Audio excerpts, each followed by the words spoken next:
It explains the mystery of how so few American advisors made such a big difference whenever they came under guerrilla attack. Reporters were always looking for signs of Americans armed for combat on the ground. The place to look was overhead. This was the advisor's secret weapon, an AC-130 gunship. And the untold story of its role in this war offers one possible explanation for the Pentagon's stonewalling on the question of American combat.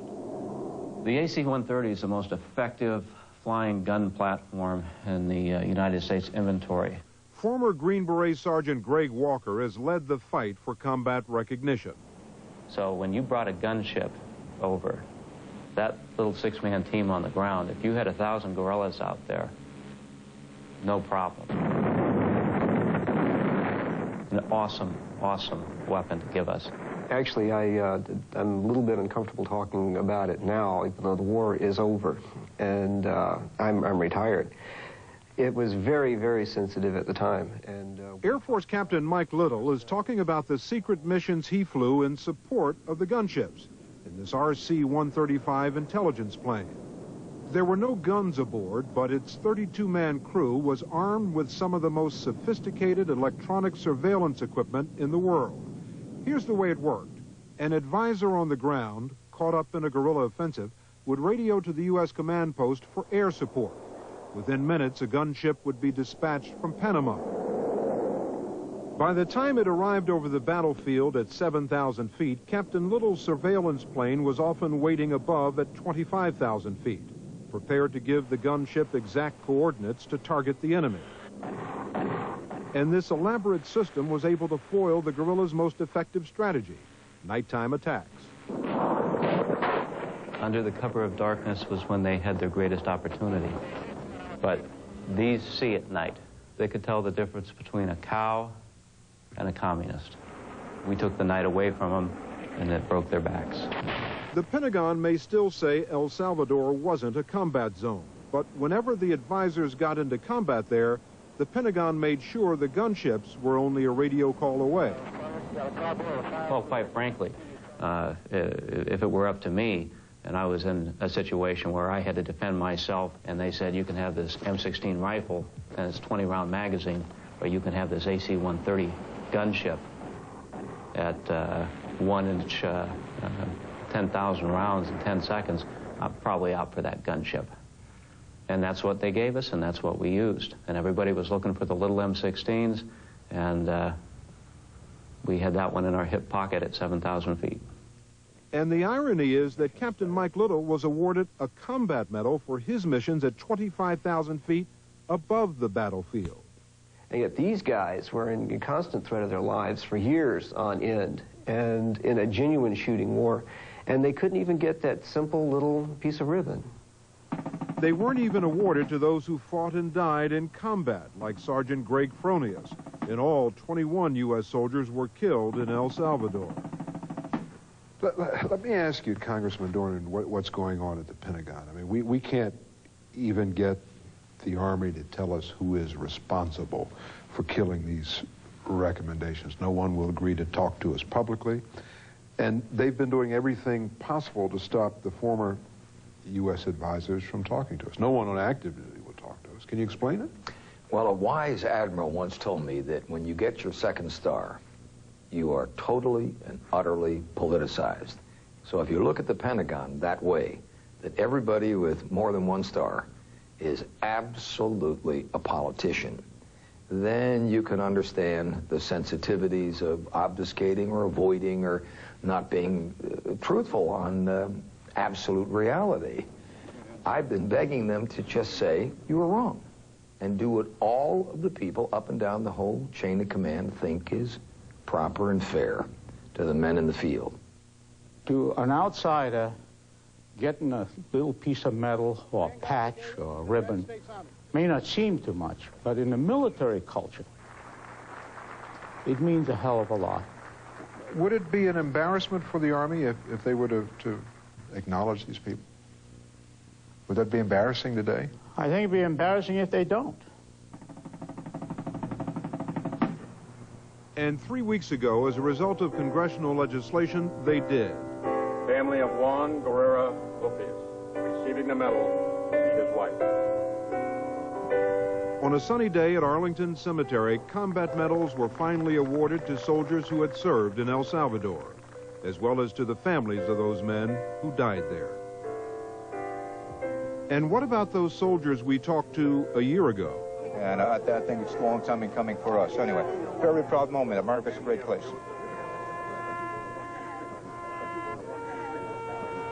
The war in El Salvador ended today for us.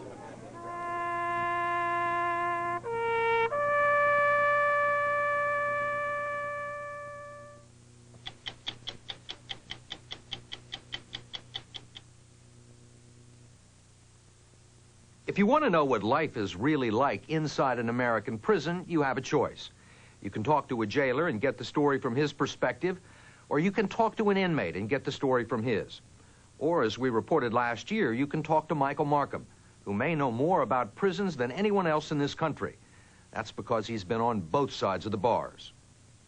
His title is Assistant Sheriff for San Francisco County, number 3 man in the department, in charge of 5 jails, including this one, San Bruno, the oldest in the state of California.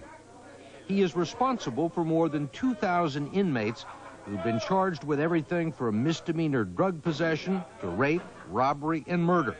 And he commands a force of 600 sheriff's deputies, even though by law, as a convicted felon, he is prevented from taking the oath of a sworn law enforcement officer. How much time did you spend in prison? A little over 6 years. Places like this? Exactly like this. He was a 19-year-old part-time college student when he was sent off to the Vacaville State Prison in California in 1966. Inmate B5427. Strange as it may seem, the man who runs San Francisco's jails is not only a convicted felon, but a convicted murderer. I killed my father. Very long story, but... To make a long story short, he shot his father following a heated argument, one of many he endured during years and years of physical and emotional abuse. Did you think about it before you did it? No, it wasn't that kind of thing. But I knew what I was doing. It was my responsibility. I mean, I made the choice. What happened after you shot him? What did you do? I called the police. They took me to jail in Oakland. And that just began a whole other world for me. It was a world of stone buildings and iron bars, a brutal, terrifying, and degrading experience. A private hell Marcum despised so much that he made changing it his personal calling. The big problem with prisons, he says, is that even today the people who run them aren't really in charge. In fact, he says, like most jails around the country, this one is run by the inmates. They run the show back there. What do you mean they run the show? It's not our standards and our rules that people are following. It's their own standards, their own rules, which are based on the absolute worst understanding of human nature and expectations about humans. Such as? Such as that the toughest person is going to get over.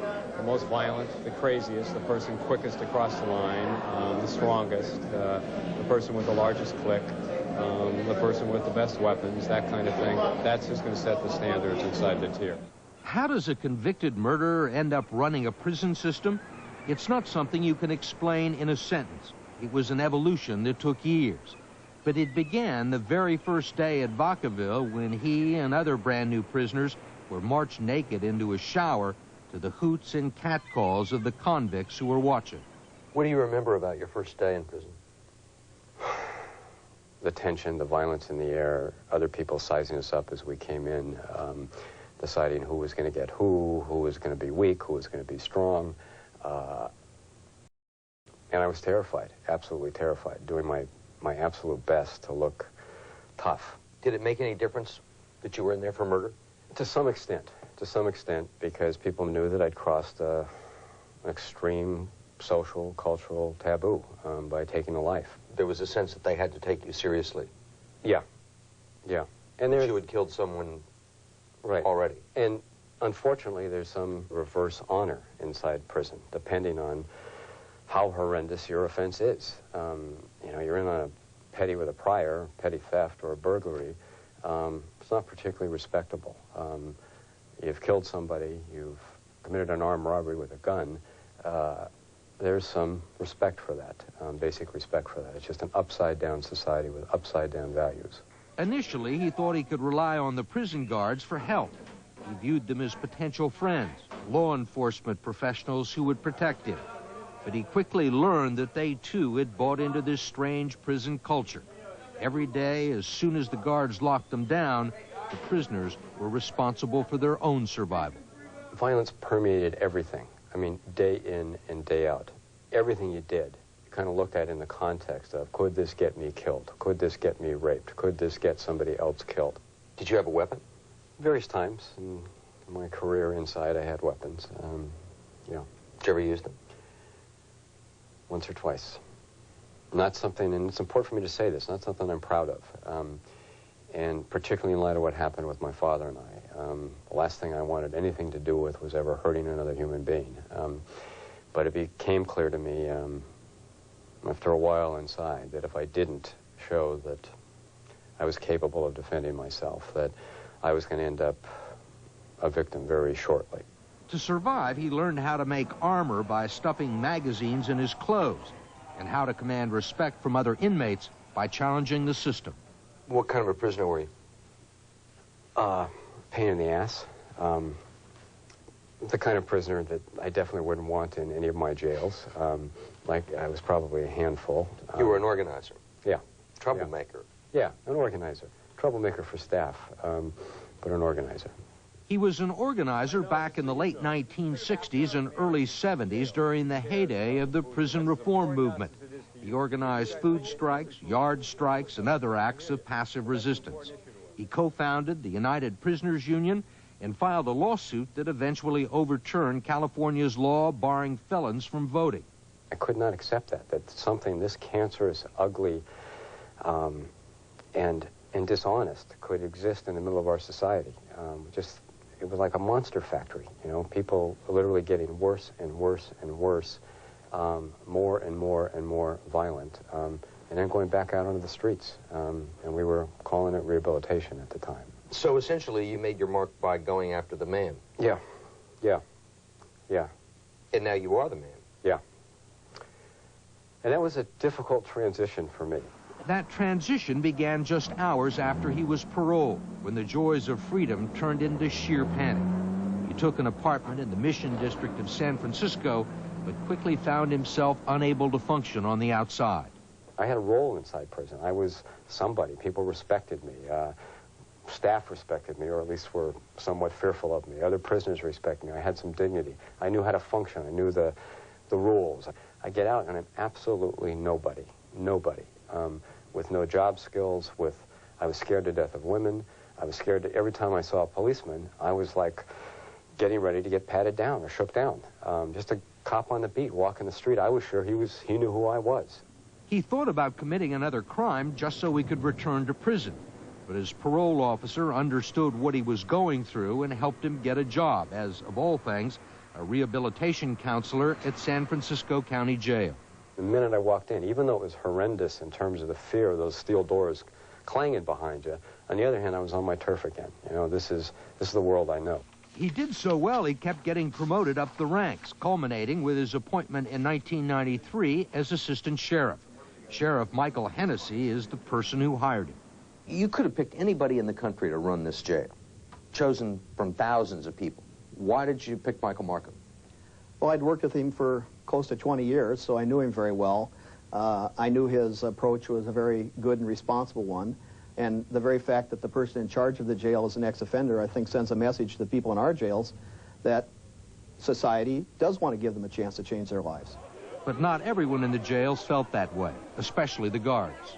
One deputy told us, and let me quote, "It's repugnant, not to mention ironic, that someone who by law is excluded from taking the oath of office to be a sheriff's deputy is in charge of 600 of them." Well, you know, some of the most important people in the world spent time in prison. You can look at Mahatma Gandhi, you can look at Nelson Mandela, you can look at Malcolm X, you can look at Martin Luther King. They all spent time in jail. Marcum is the last person who would put himself in that company. He is apolitical and keeps very much to himself. All he cares about are prisons and changing them. So what does Marcum's ideal jail look like? Well, this is it. He helped design it, and it's very different from the traditional jail. There are no heavy metal doors or bars separating the inmates from the guards. But that's not the only difference. The difference is the way we manage this facility. The staff person that you met, who's standing right there, is in here at all times. This area is never turned over to prisoners. We control the area night and day, 24 hours a day. There isn't one moment where jail culture can flourish. Predators can't rise to the occasion and take control. No clubbings, stabbings, or rapes. No assaults on staff. Except for an occasional fistfight, this jail has none of the problems that plague the other jails where the inmates make the rules on their side of the bars.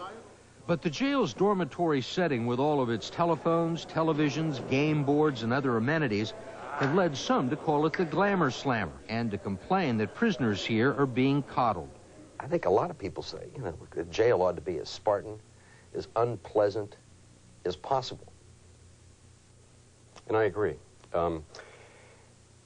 Spartan, but somehow consistent with the values of our culture and our society.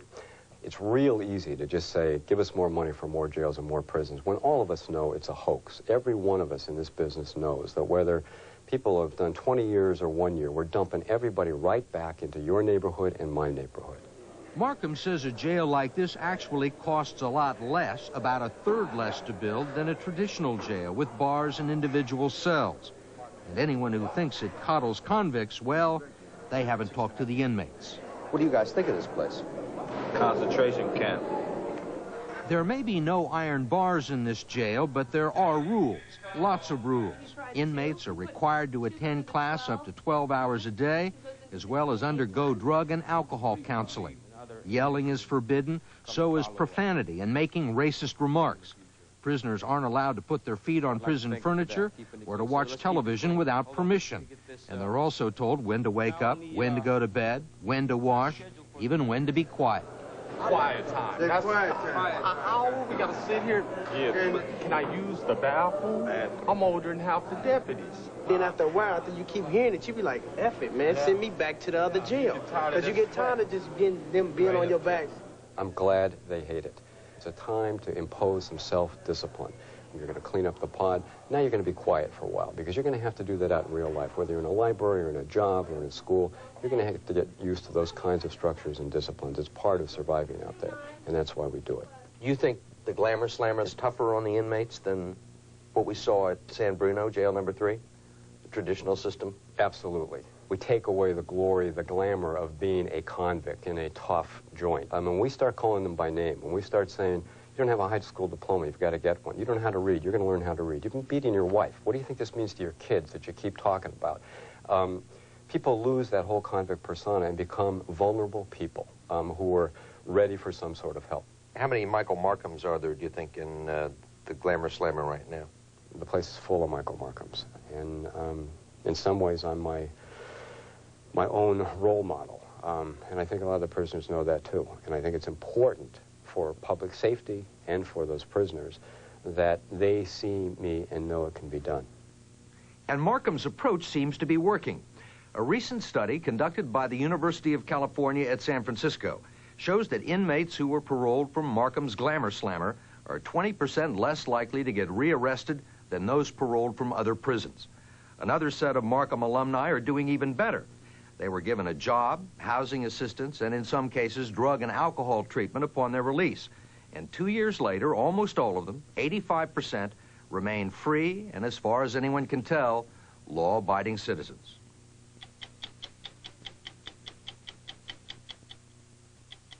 "60 Minutes will continue.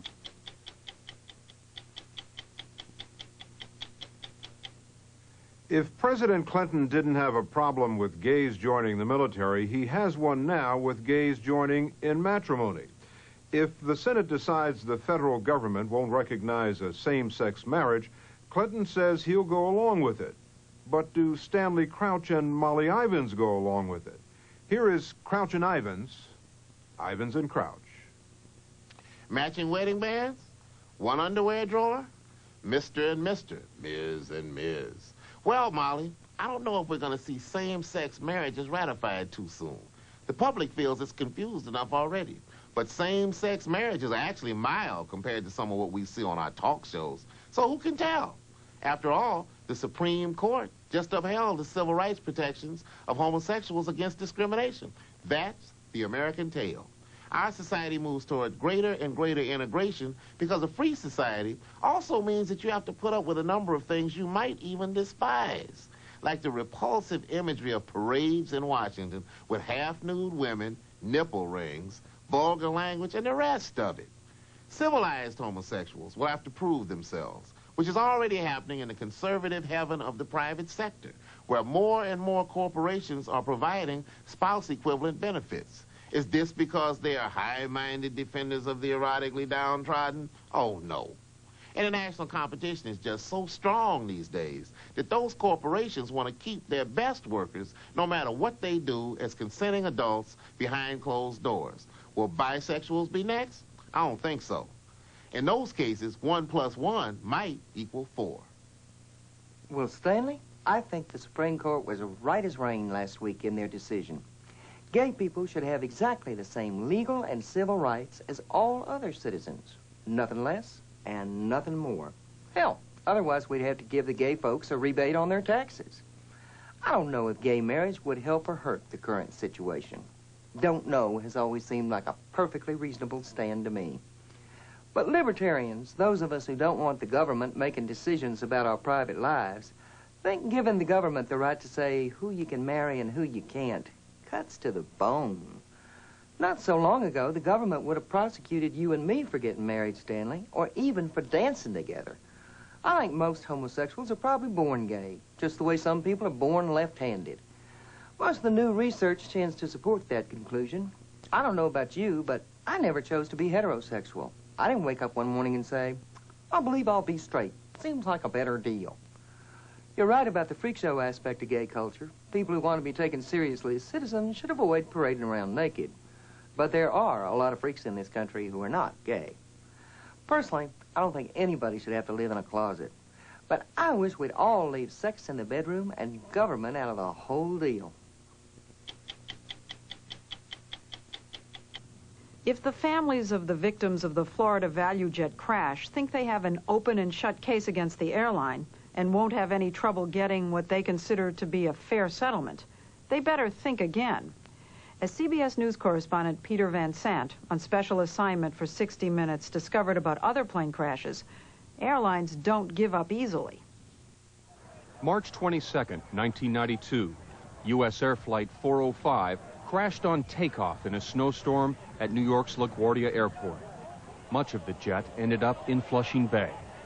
Kendra St. Charles was on board. I was burned several times. I was thrown through a fireball once. I was burned coming out of the water. This is a photograph that was taken 5 days after the crash. Describe the injuries that we see in this picture. I had second-degree burns on my hands and my face.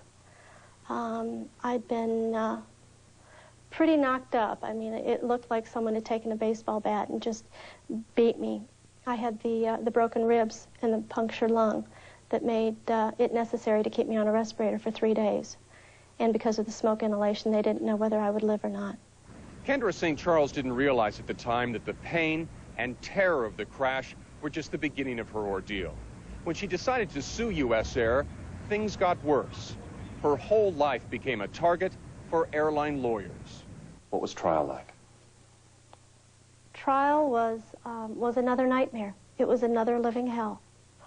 It was something I never dreamt would happen to me. U.S. Air had offered Kendra St. Charles $275,000 to settle her case. She demanded more than $700,000. When the trial began, it got personal. They got into my divorce, which had been 15 years prior to the crash. They got into my childhood. My father had been dead for 12 years prior to the crash, and they wanted to discuss his drinking habits.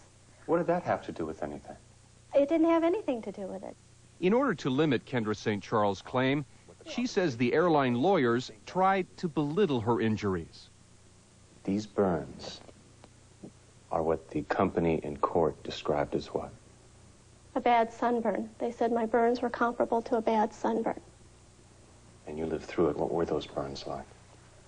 They were the worst pain I'd ever imagined. I'd never thought that I would ever experience pain that bad in my life and live to talk about it. It was horrible. Joan Forshew was also on board Flight 405.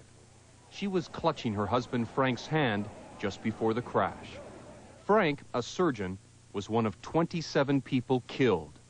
He died of burns and multiple fractures.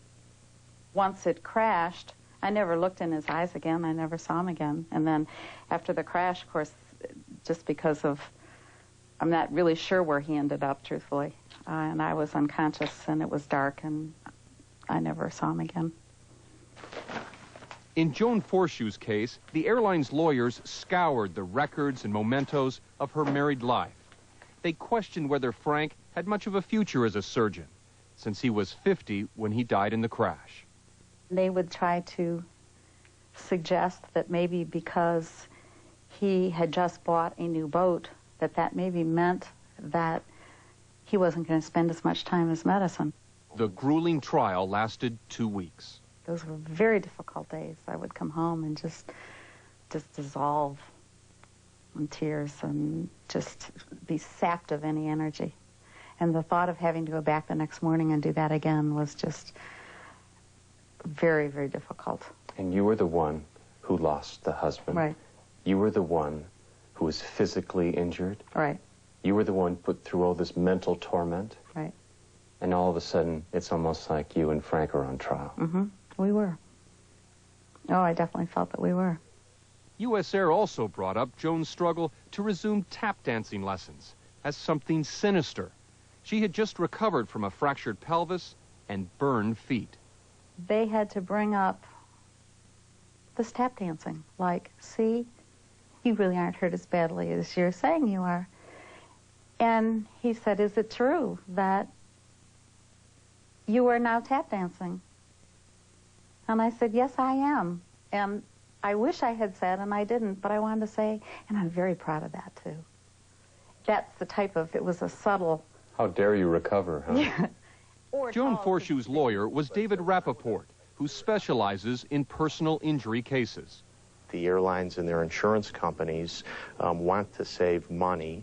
They don't want to pay out the maximum that would be appropriate under the law. They want to pay out the minimum that they can get away with. Rappaport says that immediately after an accident, an airline will attempt to embrace distraught victims and their survivors, oftentimes sending grief counselors to stay with families. He says it's usually part of a cynical strategy to prevent future lawsuits. You seem to be saying they may be your friend now, but down the road they may turn around and bite you. Yeah, I have sat at depositions where a surviving spouse has been asked how often they had sex. And the reason for that is what? A defense lawyer might say, if we were fighting in court, well, Judge, there's a claim for lost companionship, and part of that is loss of love. And how can we put a value on something like that unless we know how often they did it? Attorney Robert Alpert defended Delta Airlines in lawsuits after the 1985 crash in Dallas that claimed 137 lives. Alpert says airlines have every right to defend themselves vigorously, and plaintiffs' sex lives are fair game. There are issues dealing with the subject of the relationship between the decedent and the family that bear on subjects such as loss of society and companionship. You have to attack something. Isn't it generally the personal lives of the victims? No, I don't think you have to attack something. Some people do. Some lawyers feel that their goal and their objective is to bring in a verdict which is either lower than the outstanding offer or the lowest possible verdict they can get. And they get dirty. And perhaps they get dirty. It's the bottom line dollars, and it's kind of sick because, yes, people have died. I'll tell you what the airlines think is sick. They think it's sick that you want a piece of that pie. You want a piece of that settlement pie, that you want that blood money. They propose that the victims don't protect themselves. That's what the airlines want. And you know what? The trial lawyer is the best scapegoat that there is. It shouldn't surprise you that Rappaport says victims do better when they have a lawyer. An Iran Corporation study found that crash victims who take airlines to court tend to get bigger settlements than those who don't. In Kendra St. Charles' trial, she ultimately received $250,000 more than what U.S. Air had offered to pay. And Joan Forshew got $4 million more, a whopping $8.1 million settlement. U.S. Air and its lawyers declined to be interviewed for this story. There are people who believe that when a plane goes down, lawyers like you salivate. You say, here's my opportunity. Here's my Mercedes. Here's my mansion on the hill. Here's my boat. Let's go to work. It's not true. And Rappaport defends what he does. And yes, people can call me an ambulance chaser, people can call me greedy, people can call me whatever they want to. I represent the rights of people that are hurt, the families of people that are killed. I do it proudly, I feel good about it, and I get paid for that. Caught in the middle of this legal tug-of-war are the victims. And Kendra St. Charles has some advice for the latest group, the relatives of those who died on ValueJet Flight 592. Protect yourself. Maybe don't be as naive as I was. No one should have to go through what I did, either on March 22nd, 1992, the day of the crash, or what U.S. Air put me through in court. No one should have to go through that.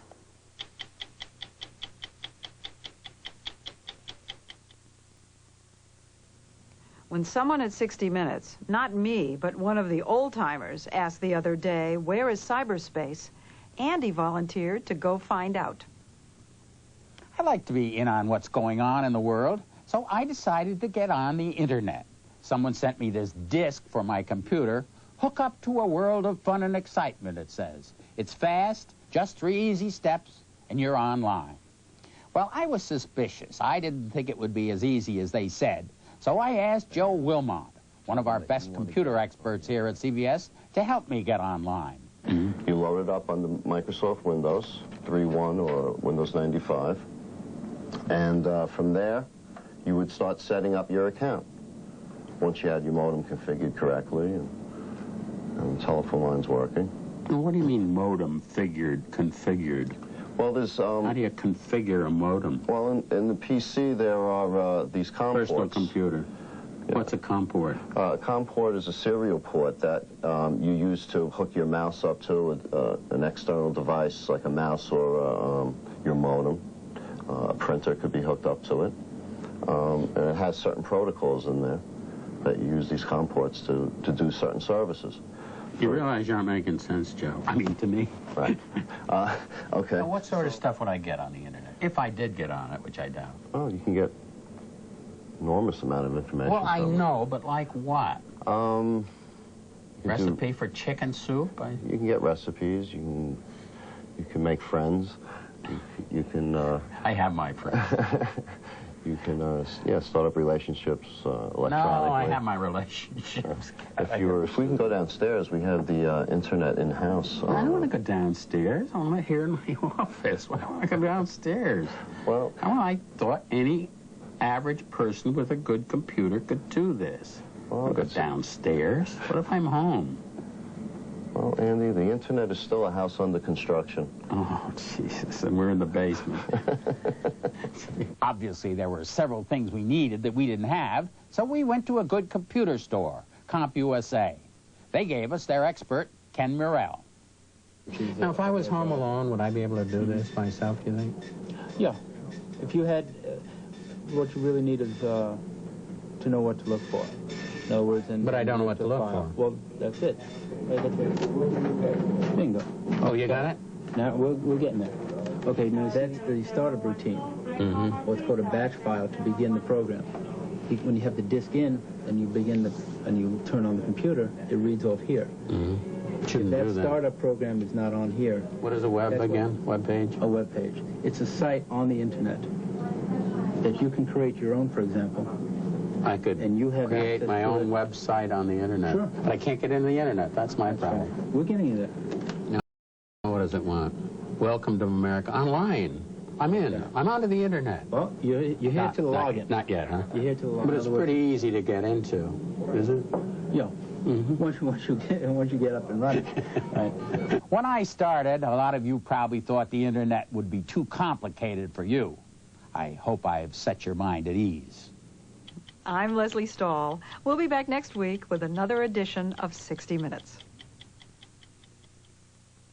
We'll have newly discovered film of the day John F. Kennedy was killed. Does it answer questions about that fateful moment in history? The Lost Dallas Film, exclusively this week on the CBS Evening News, starting Tuesday. When a killer stunt turns deadly, Something wrong. You've got to stop the stunt right now. Jessica must steer the cops toward a killer. Murder, She Wrote. Then, an overprotective mother and a dedicated social worker fight for what's best for a child. Kirstie Alley, Felicia Rashad, the Emmy Award-winning movie, David's Mother. CBS next. Monday, the summer of hope begins. We can help this child. A radical procedure will save this couple's unborn child. We're here to do experimental surgeries. A controversy that could divide Chicago hope. I care more than I ever believed I would. The critics say it's one of television's best. There are tough choices to be made. More people are turning to hope. Chicago Hope, CBS Monday. CBS News.